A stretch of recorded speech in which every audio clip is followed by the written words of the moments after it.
The East African Federation is a proposed political union over 6 sovereign states of the East Africa community, which include Burundi, Kenya, Rwanda, South Sudan, Tanzania and Uganda, into a single federated sovereign state. Last year, a committee of experts was instituted to begin the process of drafting a regional constitution, and the team in Uganda was spearheaded by former Chief Justice of Uganda, Benjamin Odochi.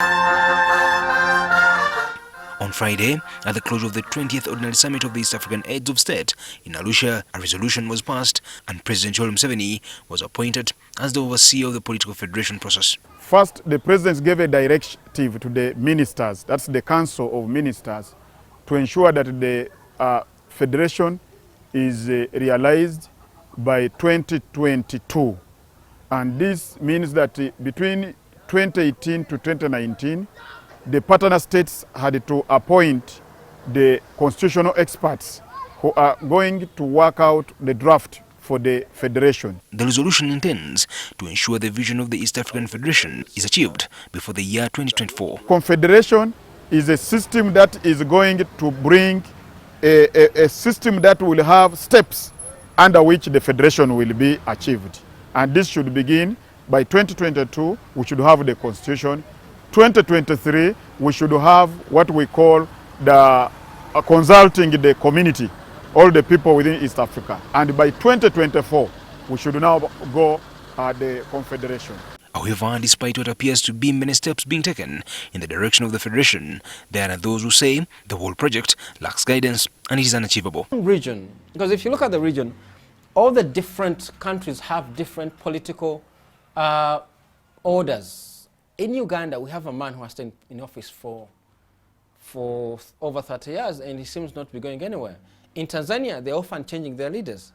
So it would be difficult for them to subject a seemingly more democratic regime under a very undemocratic dispensation. Serunkuma contends that because of the partner states of the East African community are still battling with the internal challenges that remain unresolved, the idea of the East African Federation will not work. They are mostly economic. I don't know if they could be accentuated by a political federation. All right, it's difficult if that's the gamble. And if that's the gamble, we know that politics across the region is faced by challenges presenting in different forms. So under the circumstances, it is difficult to think of having a region under one president, under one constitution, and the others being federal republics. I think it's a big gamble, and it could be difficult to tell in the next 5 or 10 years what this gamble is all about. This is work in progress. Nobody's going to say that this is a perfect union, but in its imperfection, it's the best thing that has ever happened, that we must continue to perfect this union, one brick at a time. There are those challenges. Remember that we are talking about 180 million people. We are talking about people who have come from different cultures, different traditions, different history. But we are putting them together, knowing that there is a bigger picture. However, the State Minister for East African Affairs, Julius Maganda, says the push for federation is about more than just political unification. The relationship for all the East African community member states is very, very cordial. There's no bad relationship between Uganda and Sudan, no bad relationship between Uganda and Rwanda, no bad relationship between Uganda and Tanzania either way.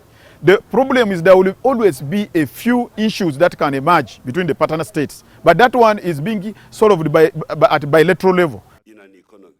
A lot of questions remain on the move for the East African Federation. Do the people of East Africa understand what a federation entails, or is the whole project just a dream pushed by elites in the region? Despite there being obvious advantages to be attained from the federation, it is also equally clear that the process towards the fulfillment of the dream is beset by many challenges that need to first overcome.